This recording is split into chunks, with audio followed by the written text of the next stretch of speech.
The Alaskan wilderness. It's a land of breathtaking, almost spiritual beauty.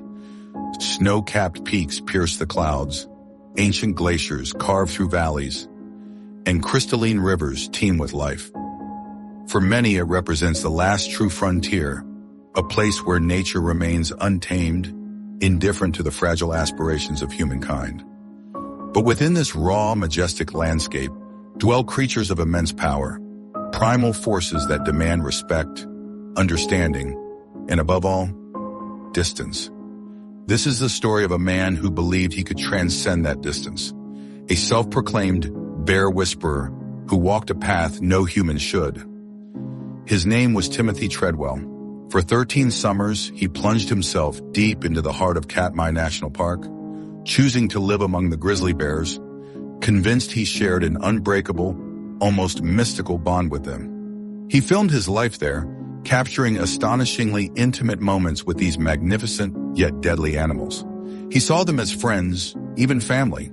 He called them by names like Mr. Chocolate and Tabitha, seemingly oblivious to the razor-thin line separating his idealism from stark, brutal reality. But in the autumn of 2003, in a remote corner of that very wilderness, Timothy Treadwell's extraordinary journey in the life of his girlfriend, Amy Huguenard, would end in a way so horrific, so visceral, that it would forever redefine the human-wildlife narrative.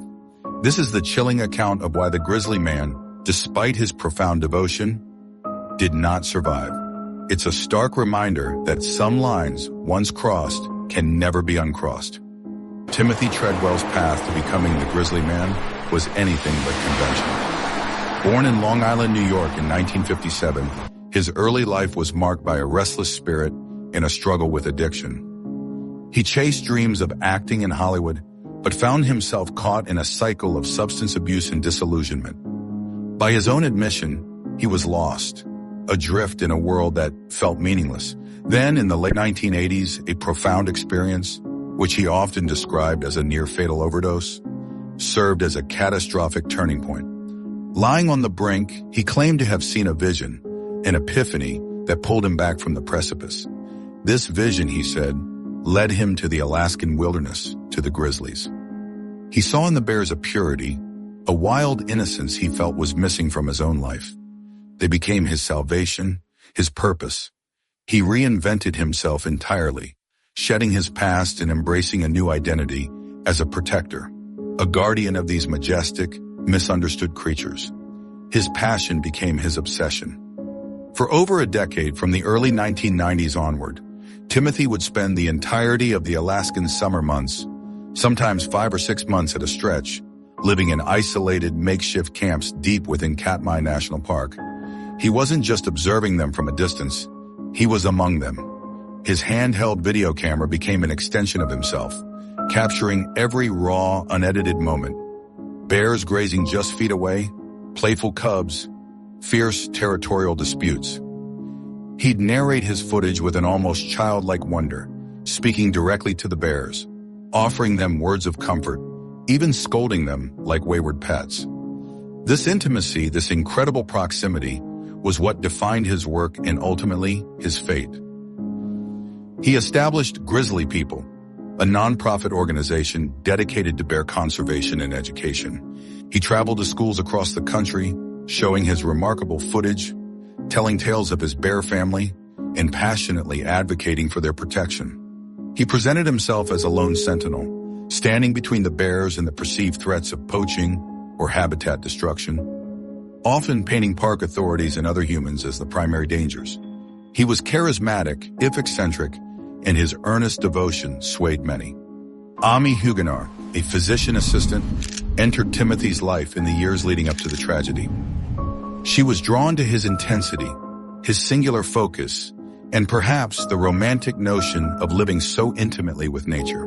Friends described Amy as a compassionate, intelligent woman, but also someone who harbored growing anxieties about Timothy's increasingly reckless methods. She expressed her fears to loved ones, admitting she found the bears terrifying at times, particularly the larger males. She was present in some of Timothy's later footage, often appearing more cautious, more reserved than her partner. Her presence was a testament to her loyalty, but also tragically placed her directly in harm's way. She wasn't a bear person in the same way Timothy was. She was there for him. Warnings from park rangers and seasoned wildlife biologists were a constant refrain throughout Timothy's tenure in Katmai. They were clear, direct, and increasingly urgent. "Mr. Treadwell, you are putting yourself and these animals at extreme risk," they would tell him. They cited park regulations, which explicitly state that humans must maintain a safe distance from wildlife. They explained the fundamental principles of bear behavior. Bears that become habituated to human presence, especially if they associate humans with food, become dangerous bears and often have to be put down. This was the ultimate irony. Timothy, who sought to protect the bears, was inadvertently putting them at risk of a death sentence by making them too comfortable around humans. He dismissed these warnings, often with a defensive passion, believing his unique understanding superseded conventional wisdom. He saw their caution as a lack of empathy, a failure to grasp the profound connection he felt. He believed he was special, somehow immune to the immutable laws of the wild. The grizzly bear, Ursus arctos horribilis, is not merely an animal, it is a force of nature. These magnificent creatures, subspecies of the brown bear, are formidable apex predators. A mature male can stand over 2 meters tall on its hind legs and weigh upwards of 600 kilograms, the weight of a small car. Their paws are equipped with non-retractable claws, up to 4 inches long, capable of stripping bark from trees or tearing through thick hide. Their jaws, powered by immense musculature, can exert crushing forces, easily capable of breaking bone. These are not cuddly companions. They are highly evolved survival machines. Their senses are acutely honed for wilderness survival. Their sense of smell is legendary, estimated to be 7 times stronger than a bloodhound's, allowing them to detect food sources or distant rivals from many kilometers away. Their hearing is exceptional, picking up the slightest rustle. While often perceived as slow, a grizzly can explode into a sprint, reaching speeds of over 50 kilometers per hour in short bursts, easily outrunning a human. Autumn is a particularly critical and dangerous time in the grizzly's annual cycle. As the long, harsh Alaskan winter looms, bears enter a period known as hyperphagia. This isn't just about eating, it's an aggressive, unrelenting drive to consume as much as possible to build up vital fat reserves for hibernation. Their very survival hinges on it. Salmon runs, their primary summer food source, have dwindled. Berries have been picked clean. Food scarcity becomes a pressing reality. This intense competition for dwindling resources makes them more irritable, more territorial, and significantly less tolerant of any perceived threat or a competition for food. A bear that might be indifferent in June could be lethally aggressive in October, driven by the primal need to survive the coming cold. Wildlife biologists and experienced park rangers constantly stress the immutable rules of bear country. Respectful distance is paramount. Carrying bear spray, a powerful capsaicin-based deterrent, is not optional. It's a vital last line of defense. Making noise while hiking prevents surprise encounters. And proper food storage, hanging food from trees, or using bear-resistant containers is non-negotiable. To do otherwise is to invite disaster, to teach a wild animal that humans are either a source of food or a non-threat, making them potentially dangerous to everyone. Timothy Treadwell, however, chose to disregard every single one of these fundamental safety protocols. He carried no spray, no firearm. He camped directly in bear thoroughfares. He spoke of being accepted by the bears, a dangerous anthropomorphism that projected human emotions onto creatures driven purely by instinct and survival. He believed his empathy was a shield, but nature, as it would tragically prove, is indifferent to human emotion. It simply is. The path to tragedy wasn't a sudden descent. It was a gradual, relentless escalation. For years, park rangers had watched Timothy Treadwell's increasingly audacious behavior with growing dread. They had documented numerous instances of him violating park regulations, specifically those mandating minimum safe distances from wildlife. He was filmed on his own camera, at times practically nose-to-nose with fully grown grizzlies. He'd reach out, talk to them, sing to them. These weren't fleeting encounters. They were prolonged, intimate interactions that sent shivers down the spines of seasoned professionals. One particularly concerning incident involved Timothy intervening in a confrontation between two male bears, shouting at one to back off from the other. This was an astonishing display of arrogance and a profound misunderstanding of bear dynamics. Such interventions could easily have resulted in him being caught in the crossfire, or worse, becoming the target himself. He had numerous close calls, moments where bears would charge him in mock attacks, only to veer off at the last second. He interpreted these as tests of his bond, rather than clear warnings. He saw bravery where others saw reckless endangerment. The Park Service was in a bind. While they could issue warnings and even citations, Timothy's isolated camping locations made consistent enforcement difficult. More importantly, he wasn't doing anything illegal in terms of poaching or harming animals. He was simply putting himself, and inadvertently the bears, at catastrophic risk. The rangers grew frustrated, their expert advice falling on deaf ears. "He's going to end up a statistic," one ranger reportedly told a colleague, a grim prophecy that would tragically come true. His disregard for basic safety extended to his choice of camping. He preferred to set up his tent in open areas frequented by bears, areas known as bear trails or feeding grounds. His logic was that he needed to be with them, to be constantly immersed in their world. But this placed him, and later Amy, in highly vulnerable positions, particularly during the critical autumn months. He refused to carry bear spray or a firearm, believing such tools would break the trust he had built with the animals. This ideological stance left them completely defenseless against a creature designed for immense power and natural aggression. The autumn of 2003 was particularly harsh. Reports from park biologists indicated a significant food scarcity in the area, specifically a very low salmon run. This was a critical factor.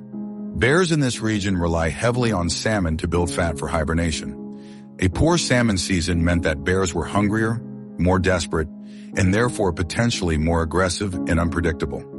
Timothy and Amy had also stayed in the park longer than usual, pushing deeper into October, a time when most experienced visitors have already left due to the heightened bear activity. They were gambling against increasing odds, unknowingly stepping into a high-stakes poker game where the house in this case was nature itself held all the cards. The breakdown of safety was complete. It wasn't just ignored warnings. It was a deliberate, unwavering commitment to a dangerous ideology that would lead them to their final, horrifying encounter. October 5th, 2003.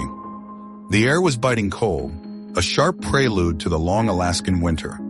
Wisps of breath plumed in front of Timothy and Amy as they went about their morning routine, preparing for what they believed would be one of their final full days in Katmai before their air taxi pickup. They were camped near the edge of Kaflia Lake, a familiar spot, but one that was known to be frequented by bears, particularly during this desperate feeding time. What precisely triggered the attack remains shrouded in the terrifying, unrecorded moments leading up to the audio. But the recovered video camera, lens cap on, still running, captured the 6 minutes of sheer terror that followed. The tape begins abruptly, a sudden, horrifying explosion of sound. Timothy's voice, usually calm and deliberate, even when filming dangerous animals, is now raw with unimaginable fear. "No! No! Get off me!" he screams, the words choked and desperate. It's clear he's under immediate, violent assault. The sounds of a titanic struggle dominate. Heavy thuds, the crack of branches, a guttural, terrifying roar that seems to shake the very earth. Amy Huguenard, her own heart surely pounding in her chest, is heard next. Her voice is high-pitched, laced with a mix of terror and desperate urgency. "Fight back, Timothy! Fight back!" she cries out, perhaps trying to galvanize him, perhaps just reflecting her own panic. The sounds of gnawing, tearing flesh begin to punctify the struggle. Timothy's screams become more guttural, more pained. Then Amy's voice, a chilling command of self-preservation, but also a desperate plea for her partner. "Play dead! Timothy, play dead!" It's a commonly given, though not always effective, piece of advice for certain types of bear encounters. But this wasn't a defensive attack. This was predation. The audio captures Amy's incredible, futile bravery. She screams again, not just in terror but in defiance, fighting the immense force of the bear. The sounds of her own struggle, her own agonizing screams, mixed with the tearing, the wet, sickening sounds of the attack. "I'm being killed!" Her voice becomes a strangled sob, then a desperate gasp. The thudding, the tearing, the growls, they fill the small space of the recording, painting a picture of unimaginable horror. Timothy's cries fade, replaced by the gruesome sounds of the bear's actions. Amy's struggles, too, grow weaker, her screams dissolving into choked whimpers. The air itself must have been thick with the metallic scent of blood, the chilling cold doing little to dull the visceral reality of the scene. The recording captures the bear's heavy, ragged breathing, the disturbing sounds of its chewing. Silence only broken by the wind and the terrible final sounds. For 6 harrowing minutes, the camera recorded the last breath of Timothy Treadwell and Amy Huguenard, a chilling testament to the unpredictable, untamable power of the wild. The tape then runs out, leaving only the horrifying echoes in the minds of those who would later discover it. It's a silence that screams louder than any scream. The morning of October 6, 2003, dawn gray and overcast. Pilot Willie Fulton, a seasoned air taxi operator, set out for his scheduled pickup of Timothy and Amy. He'd ferried Timothy to and from Katmai for years, a routine flight he knew by heart. As his plane descended towards their usual campsite near Kaflia Lake, a prickle of unease started to crawl up his spine. No familiar wave from Timothy, no movement around the camp. An unnatural stillness hung in the air, a stark contrast to the usual bustle of departure. He landed the small plane cautiously, the float settling gently on the water. What he saw next made his blood run cold. The campsite was a scene of utter chaos and devastation. Tents were ripped, gear scattered, and an oppressive, sickening smell hung heavy in the crisp autumn air. And then he saw it. A massive grizzly bear, a dark, hulking shape, sat deliberately on what were unmistakably human remains. Panic seized him. This wasn't just a disheveled camp. This was a massacre. Without hesitation, Fulton quickly taxied away, the propeller churning the water, and took off. His heart hammering against his ribs, he flew directly to the nearest ranger station, the horrifying image seared into his mind. The call went out. Park rangers, hardened by years in the Alaskan wilderness, and Alaska state troopers were immediately dispatched. The urgency was palpable. This was an unprecedented event in the 85-year history of Katmai National Park, a fatal bear attack. Not just one victim, but 2. It was a grim, somber flight into the heart of a nightmare. Upon arrival, the scene confirmed Fulton's harrowing report. The camp was in ruins. The remains of Timothy Treadwell and Amy Huguenard were found scattered, dismembered, and partially consumed. Experienced rangers, who had seen their share of gruesome sights, described it as the most horrific they had ever encountered. The air was thick with the metallic tang of blood and the pervasive scent of fear. The immediate priority was to secure the area and, crucially, to identify and neutralize the bear responsible. 2 grizzlies were spotted near the campsite. The first, a large old male, estimated to be 28 years old, an ancient age for a wild bear, showed no fear of the arriving humans. It was lethargic, seemingly unfazed by their presence. This lack of natural fear, coupled with its proximity to the remains, solidified the rangers' suspicions. With heavy hearts, knowing this was an irreversible act, they shot and killed the bear. An immediate on-site autopsy was performed. Inside its stomach, chillingly, they found human remains, unequivocally confirming it as the perpetrator of the attack. A second younger bear, possibly a subadult, then charged the rangers, exhibiting aggressive behavior, and was also put down. Amidst the devastation, a discovery was made that would haunt the world. Timothy Treadwell's video camera. The lens cap was on, but the camera had been running, silently recording the unspeakable horror for 6 unbearable minutes. The tape, carefully handled by the authorities, became the most chilling piece of evidence. A raw, auditory witness to their final moments. The recovery of the couple's remains was a painstaking, emotionally taxing process for the first responders. A task made all the more grim by the sheer brutality of the attack. News of the tragedy spread like wildfire. a devastating blow to the park community and a shocking revelation to the public. The Grizzly Man's story had reached its devastating final chapter. The tragic deaths of Timothy Treadwell and Amy Huguenard sent shockwaves far beyond the remote Alaskan wilderness, reverberating through newsrooms, scientific communities, and homes across the globe. The autopsies, conducted with somber precision, confirmed the horrifying extent of the attack, leaving no doubt about the immense power of the grizzly bear that had ended their lives. The discovery of human remains within the old male bear's stomach provided the gruesome, irrefutable proof. This was not a defensive attack. It was a predatory act, driven by hunger and desperation. The story was quickly picked up by international media, often with sensational headlines detailing how the Grizzly Man was eaten alive.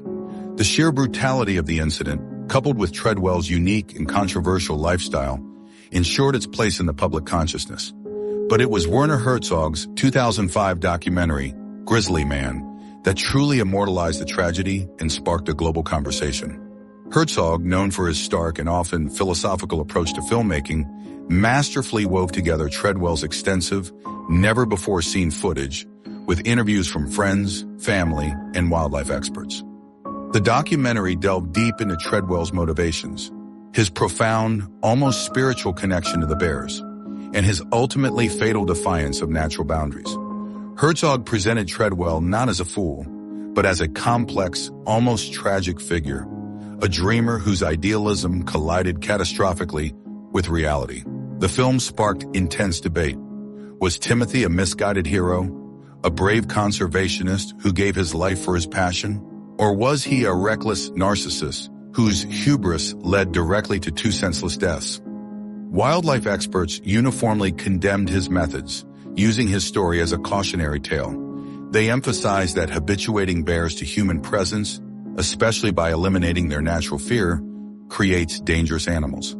These bears, accustomed to humans, lose their natural caution and may approach others, increasing the risk of conflict and often leading to the bears themselves being euthanized. This was the ultimate bitter irony of Treadwell's mission. By trying to protect them, he put them at greater risk of being killed. The chilling 6 minutes of audio, never released to the public out of respect for the victims and the extreme graphic nature of the content, became a haunting focal point of the narrative. Herzog himself listened to the tape in the film, visibly disturbed by its contents, and famously advised one of Timothy's closest friends, Jewel Palovak, to never listen to it. The existence of the recording underscored the raw, unedited horror of their final moments, making the tragedy even more visceral and unforgettable. It served as an auditory witness to a primal act of nature, unfiltered and terrifying. Legally, there were no charges filed. The deaths were ruled an unfortunate, though avoidable consequence of a wild animal attack.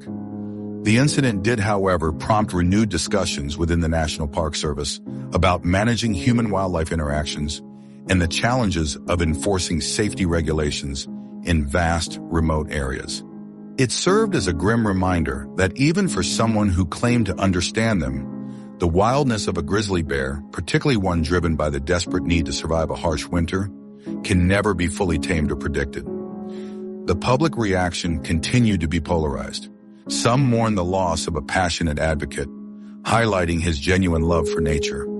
Others expressed outrage at his perceived arrogance and irresponsibility, arguing that his actions were not just foolish, but an insult to the very wilderness he claimed to cherish. Protests against similar extreme wildlife tourism grew louder. The legacy of Timothy Treadwell remains a complex, unsettling one. His story serves as a stark, enduring testament to the raw power of nature and the immutable truth that while humans can observe, appreciate, and even protect the wild, they can never truly become a part of it without acknowledging its inherent and sometimes brutal indifference. Timothy Treadwell believed he could dissolve the barrier between human and beast, that his devotion would grant him immunity in a world ruled by instinct. He dreamed of a harmony that simply does not exist when survival is the only law. He sought acceptance from the apex predators he loved, convinced his bond was unique. But in the primal crucible of that Alaskan autumn, the bear, driven by ancient hunger, saw not a friend but prey. The wild gave no quarter, offered no mercy, The camera, silently running, captured the raw, unvarnished truth. 6 minutes of terror, then only the wind, and the chilling, timeless silence of the wilderness reclaiming its own.